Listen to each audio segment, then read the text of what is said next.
Hello, welcome back once again, my dear student of Standard Ninth, and happy Diwali to all of you. And this time we are going to discuss chapter number 5, that is Movement Towards Independence. So, there are three parts, and this is the part 1. So, without any delay, let's get started. So, here is your first slide, and let's explore what is there. So, name of the chapter is given Movement Towards Independence. The period from 1920 to 1947 is considered as Gandhian age and the Gandhian movement of struggle for independence. So basically what they want to say that कि ये जो time gap आपको दिया है 1920 से 1947 तक, ये जो 27 ईयर्स का जो टाइम होता है ना, इसे हम लोग गांधी जी का टाइम कह सकते हैं. So that's why it is said to be Gandhian age. And इस टाइम पे पूरे देश का विश्वास गांधी जी पे होता है. एंड गांधी जी अपने इंडिपेंडेंस को गेन करने के लिए बहुत सारे मूवमेंट्स इस टाइम पे लॉन्च करते हैं. So all that movements are going to be cover in this chapter. This second stage of the national movement of India is the struggle of having constitutional right. Moreover it is the struggle for the freedom of India too. So यहाँ पर हम लोग बहुत सारे Indian के struggles के बारे में बात करेंगे कि उन्होंने क्या क्या मतलब हमने स्ट्रगल्स किए थे. And we are also going to see the constitutional rights and all that. This struggle pass through a stream of events and there was a uniform effect of it. So we shall observe the effect in this chapter. So basically we are going to discuss some of the effects. So first, Simon Commission 1942. Friends, there might be a there might be a printing mistake. 1942 वहाँ पर नहीं होना चाहिए. Okay, अभी आपको मैं जैसे आगे समझाऊंगा आपको पता चल जाएगा कि कौन सा ईयर है. Montfort, Montague claims for 1919. See, अब यहाँ पर 1919 लिखा है. Okay, amended the declared that the commission should be sent to India after 10 years to examine the effect and the operation of the constitutional reform and to suggest more reforms for India. But 2 years later, government appointed Simon Commission. Friends, यहाँ पे क्या हो रहा है कि Britishers हर 10 साल में एक बार चेक करते हैं कि इंडिया के अंदर मतलब उनका रूल कैसा चल रहा है. तो कोई ना कोई कमीशन बना देते हैं. This time Simon commission you can C. And India वालों को क्या हम लोग कुछ लिबर्टी दे सकते हैं, क्या हम उनको कुछ राइट्स दे सकते हैं. तो ये हमेशा जब मतलब हर 10 साल में होता था. जैसे हम लोग अभी हर 10 ईयर्स में हम लोग सेंसस करते हैं like that. The commission consisted of sir John Simon and 7 other members. तो जॉन साइमन के अंदर ये मतलब कमीशन फॉर्म किया जाता है एंड इनके साथ 7 मोर मेंबर्स होते हैं. All of them were members of the British parliament. तो ये कहाँ के मेंबर हैं? ब्रिटेन के. ओके, ब्रिटिश पार्लियामेंट के. There was a not a single Indian as a member. So किसके बारे में बात हो रही है? इंडियन के बारे में. और इंडियंस के राइट्स के बारे में बात हो रही है, पर कोई इंडियन इसमें मेंबर नहीं है. तो कहीं ना कहीं ये चीज़ इंडियन लोगों को चुभेगी. ठीक है, से फॉर एग्जांपल मुझे एक पर्टिकुलर क्लास को कहीं पिकनिक पे ले जाना है, तो कम से कम मैं उनको ये तो पूछूंगा वो तुमको जाना कहाँ है ना. वो तो फिर ऐसी बात हो गई. सो कहीं ना कहीं इनसे इंडियन लोग नाराज ही होंगे. Now let's see. Indian recommended inclusion of Indian members in the commission so as to understand the problem and pains of Indian society, but the British rejected their recommendation. Indian लोगों ने suggestion दिया कि किसी एक Indian member का होना जरूरी है, क्योंकि एक इंडियन ही इंडिया के लोगों की क्या तकलीफ़ें हैं, क्या पेन्स हैं, उनको क्या प्रॉब्लम्स आ रही हैं, वो सब अच्छे से कर मतलब समझा पाएंगे, एक्सप्लेन कर पाएंगे. बट ब्रिटिशर्स तो कहाँ किसी की सुनने वाले हैं. Okay, so straight away they rejected their recommendation. So the Indian decided to oppose it. वो तो होना ही था. Simon Commission was greeted with strike, assembly, possession, loud slogan of Simon go back, and unfurling a black flag and appeal. So Simon go back के नारे लगते हैं और काले झंडे दिखाए जाते हैं. Black flags so means we are not agree with you. Now last fourth line. The British government suppressed the movement mercilessly. The assistant police superintendent ordered lathi charge on Lalaji's possession. So this Lalaji means Lala Lajpat Rai.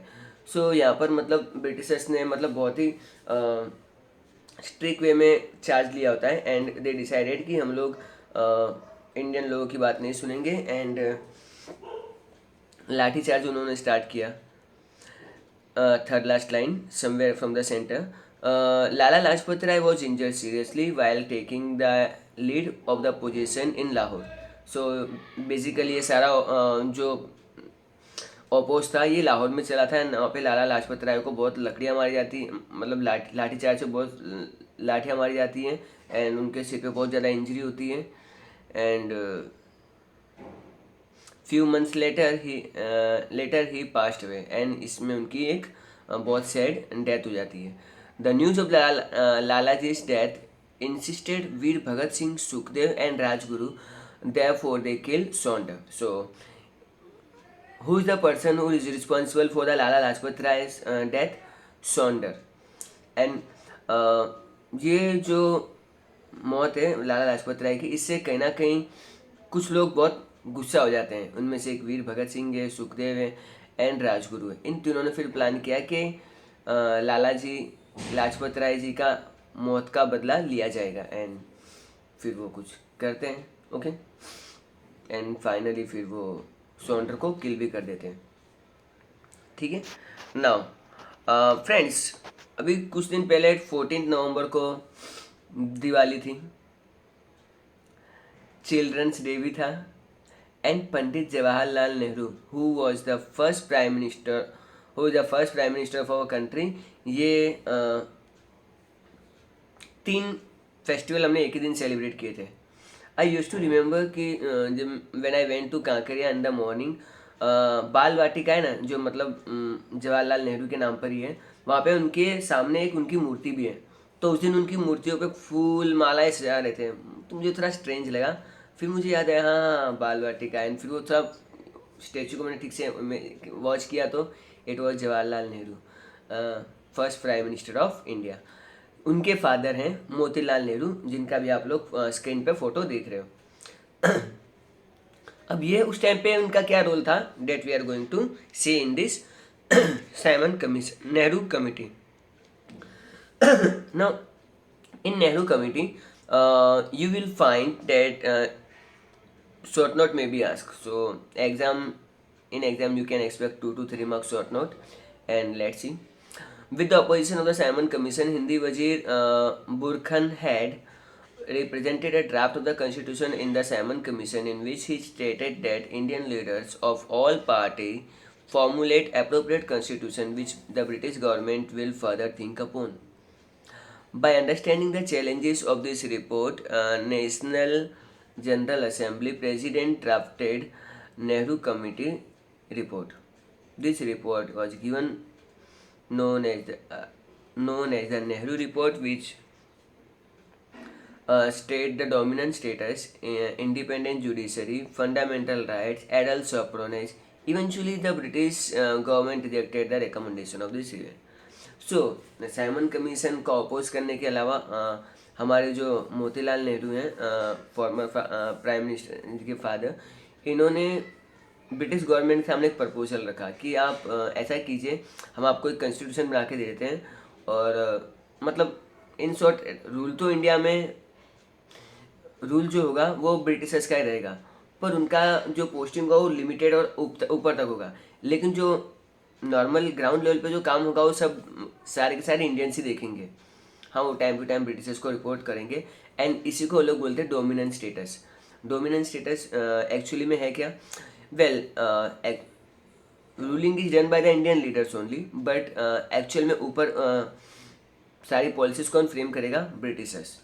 Okay, so British government ने इसको reject ही कर दिया. Okay, now अब पहले तो हमने बोला कि ठीक है डोमिनेंट स्टेटस दे दो, नहीं मान रहे हैं. सो फाइनली दे डिसाइडेड कि अब हमको कंप्लीट इंडिपेंडेंस के लिए ही जाना चाहिए. Okay, and you can see Jawaharlal Nehru, मेरी इमेज के ऊपर इनका फ़ोटो है. चलिए, now demand for complete independence 1929. So first मैं पूरा ये रीड कर लेता हूँ, then I will go for the explanation part.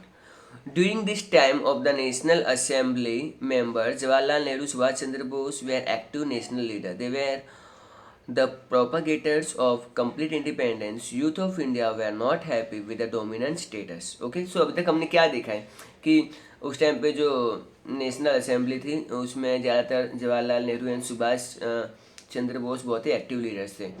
And ये मतलब कभी भी डोमिनेंट स्टेटस की बात करते ही नहीं थे. They only looking for the complete independence.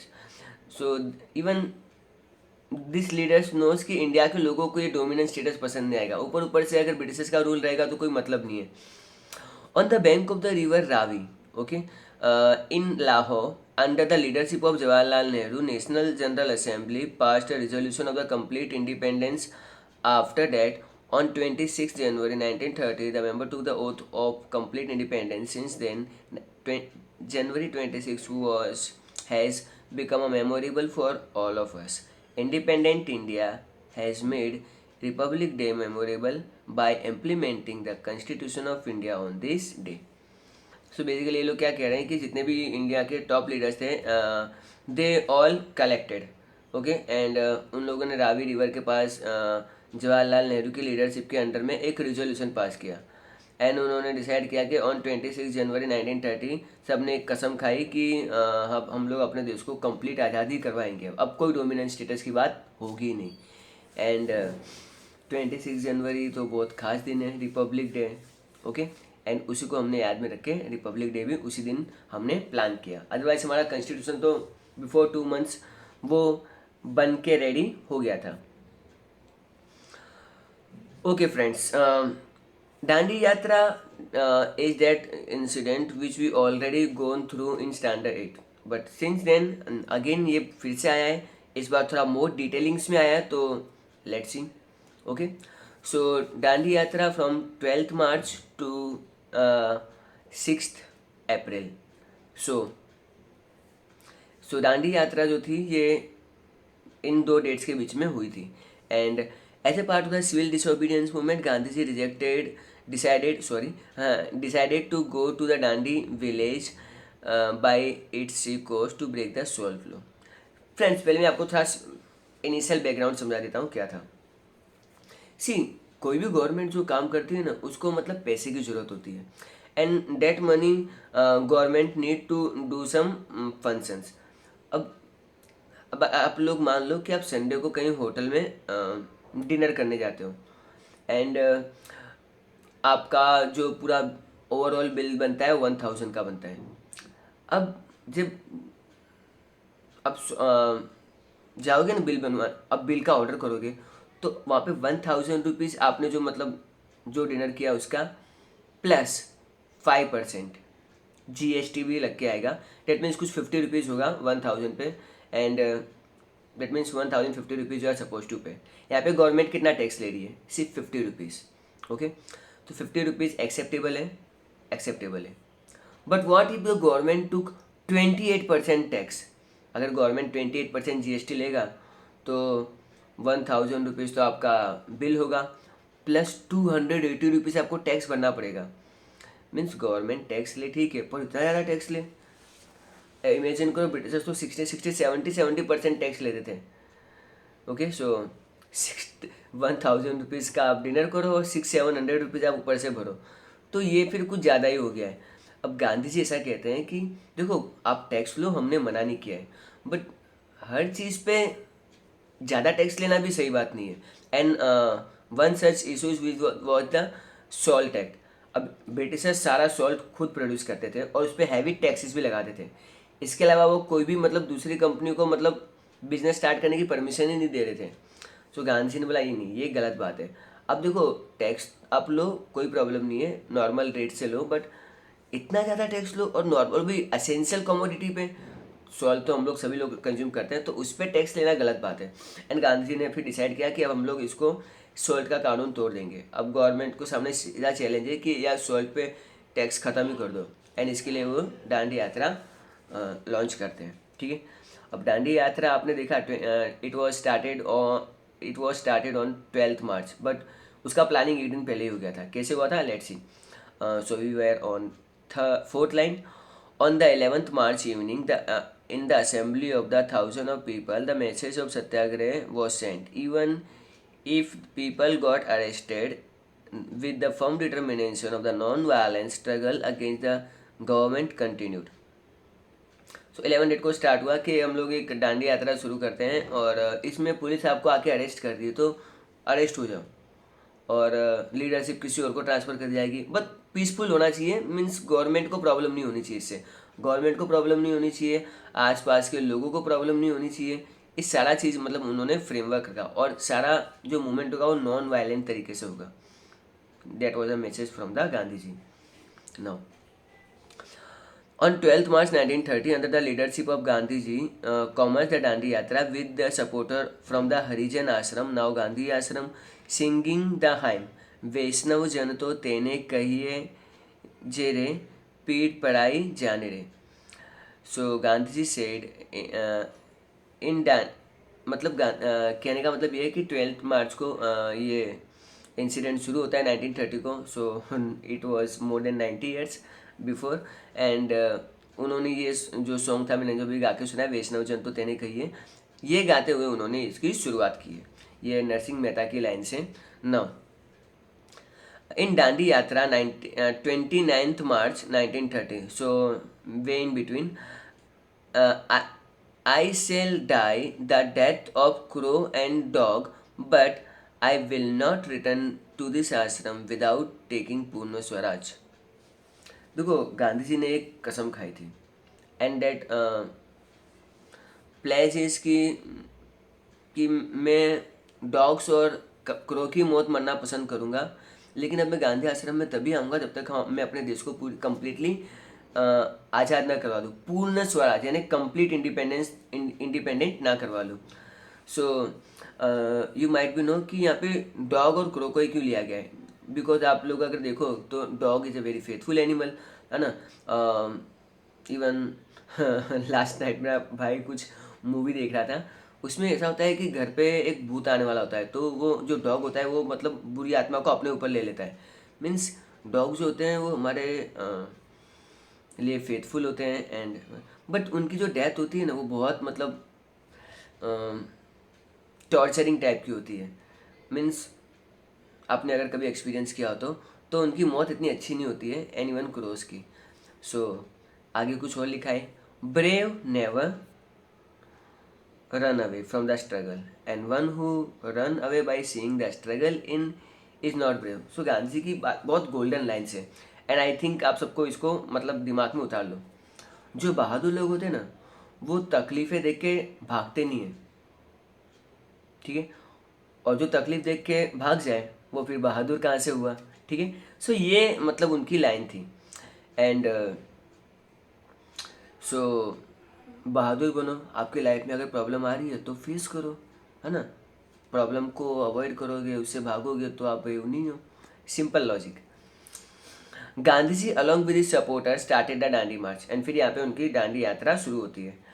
The march was 370 kilometre including, now I am reading the place, see Aslali, Bareja, Nadiad, Anand, Boriavi, Ras, Jambusar, Bharuch, Surat, Navsari as well as small town. अब ये जितनी भी जगह हैं ये मतलब बिल्कुल सीक्वेंस में दी हुई है। चलो हम लोग थोड़ा मैप में एक्सप्लोर करते हैं इसको। देखो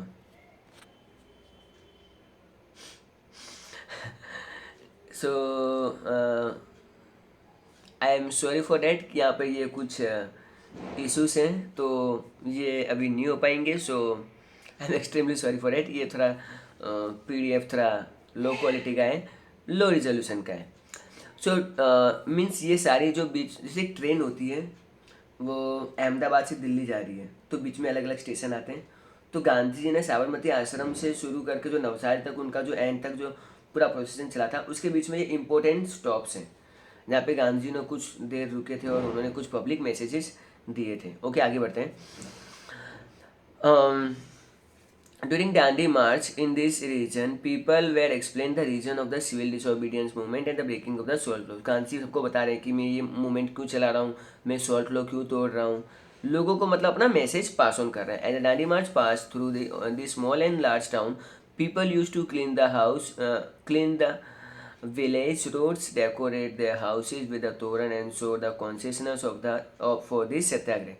Dandi Yatra had a wonderful effect in creating the astonishing faith and unity and consciousness among the people.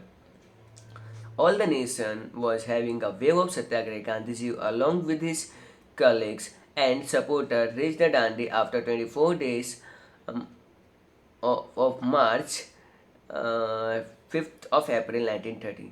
So let me count. 12th मार्च को ये शुरू हुआ था एंड मार्च मंथ में if I am not wrong 31 days होते हैं. सो 31 reduce 12, so you will get 19. Okay 19 and 19 और ये 5 डेज अप्रैल के, तो 24 डेज हो गए. 24 डेज होने के बाद ये दांडी पहुंच जाते हैं. बट बीच में जितनी भी जगह रुकते हैं ये पब्लिक मैसेज देते हैं और लोग, पता है गांधी जी आने वाले, तो वो एक्साइटेड हो जाते हैं. रोडों को साफ सुथरा किया जाता है, तोरन्स डेकोरेट किए जाते हैं एंड गांधी जी की बात को बहुत सीरियसली ले भी रहे थे वो लोग. Gandhi ji along with the, ये तो हो गया है. On early morning of 6th of April Gandhi ji broke the 12th law. 6 अप्रैल को इस तो 5 डेट को पहुंच गए थे, पर नाइट को आराम करके 6 डेट को मॉर्निंग में उन्होंने ये डिसाइड किया कि ये 12 लॉ ब्रेक कर लेते हैं. देखो फ्रेंड्स, ये आप जो पिक्चर देख रहे हो यहाँ पे गांधी जी नमक मिट्टी का मतलब नमक के पेन से नमक इस तरह से पिक कर रहे हैं एंड फिर कुछ कहेंगे, वो हम लोग आगे रेड करने वाले हैं ऑफकोर्स. ये जो सेम इसका एक मतलब एक मॉडल आपको गांधी आश्रम में भी देखने को मिलेगा. सो वाराणसी की तरफ अगर आप जाओगे अहमदाबाद में, तो आपको गांधी आरटीओ के पास है लगभग, तो आपको गांधी आश्रम में उस इस मतलब एक पूरा एक स्टैचू, एक मिरर बॉक्स में आपको ये पूरा देखने को मिलेगा. Okay, so let's see Gandhi ji यहाँ पर क्या कहते हैं. Law by picking a handful salt from the sea coast in a loud voice, Gandhiji stated, "I have broken the salt law." ठीक है, तो गांधी जी ने बहुत ही कॉन्फिडेंटली हाथ से नमक उठाया और कहा कि मैंने नमक का कानून तोड़ दिया. I have broken the salt law. And while addressing the people gathered there, he uttered, "I, by this event, am applying a salt to the foundation of the British in the form of the British Empire." So उन्होंने कहा कि मैं आज Britishers की नींव में ये नमक डाल रहा हूँ. किसी भी चीज़ में नमक डालना यानी उस काम को ख़त्म कर देना. ठीक है, एंड अब ब्रिटिश रूल इंडिया में ज़्यादा टिक नहीं पाएगा. उनके ये वर्डिंग्स थे. Sir Mahadev bhai Desai as compared is a बिनिस्करम अ ग्रेट रिनाउंसिएशन. ठीक है, तो ये उनके कोई फ्रेंड थे महादेव भाई देसाई, ये आई थिंक गुजराती पोएट हैं. इन्होंने इस इवेंट को बहुत ही एक अद्भुत इवेंट बताया गया, महाभिष्करण. ठीक है, इतना कॉम्प्लिकेटेड वर्ड है. Now journalist, photographer, writer, historian of India and across the world visited to publish the report about what they witnessed in their own newspaper and booklets. So Gandhi ji की ये जो पूरी दांडी यात्रा थी ना, ये पूरी मीडिया कवरेज थी and photographer, journalist, anyone, historian, ये सभी लोग यहाँ पे आके अपनी इस चीज़ को लाइव देख रहे हैं और इसको लाइव तो मतलब उनके साथ ज्वाइंट होकर देख रहे हैं और अपने मैगजीन्स के लिए और बुकलेट्स के लिए न्यूज़पेपर और आर्टिकल्स भी तैयार कर रहे हैं. In this way, Dandi Yatra started from Sabarmati Ashram on 12th of March, was nationally acclaimed, achieved its physical completion, but it stated applying a salt to the foundation of the building in the form of the British government. तो इसको एक success ही माना जाएगा क्योंकि 12 date को गांधी जी ने जो movement start किया था वो पूरे देश में इसको एक्सेप्ट किया. गांधी जी ने उसको परफेक्टली उसको लॉन्च भी किया, उसको फिनिश भी किया एंड कहीं ना कहीं गांधी जी ने ब्रिटिशर्स के फाउंडेशन में सॉल्ट डाल ही दिया है. Civil disobedience movement generated a new national consciousness among the people of India. The British police beat them mercilessly. Lathi charge, arrested, shooting, oppression of women and children continued, but the agitation did not decrease. So अब इस चीज़ को follow करते हुए बाकी सब अलग अलग salt pen को लूटा जा रहा है. ब्रिटिशर्स हर तरह से इस कानून मतलब इस चीज़ को कंट्रोल करना चाहती है, लाठी चार्ज कर रही है, लोगों पे गोलियां चला रही है, औरतों को बच्चों को मार रही है. हाँ, औरतें एंड बच्चे भी इसका एक पार्ट है, पर कहीं ना कहीं इंडियन लोग हैं कि जो पीछे हटने के लिए अब रेडी ही नहीं है.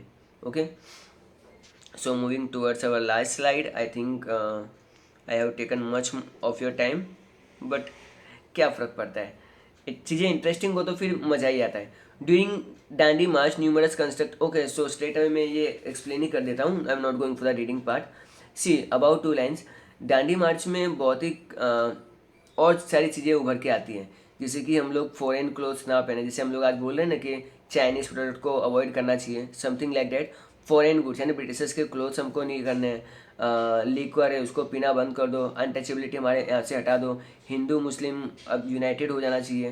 तो दांडी यात्रा जो था वो एक सॉल्ट लॉ के कारण पूरे देश में एक कॉन्शियसनेस आ गया, एक सेंस ऑफ फीलिंग आ गई कि हाँ हम लोग भी शायद ब्रिटिश गवर्नमेंट पे भारी पड़ सकते हैं.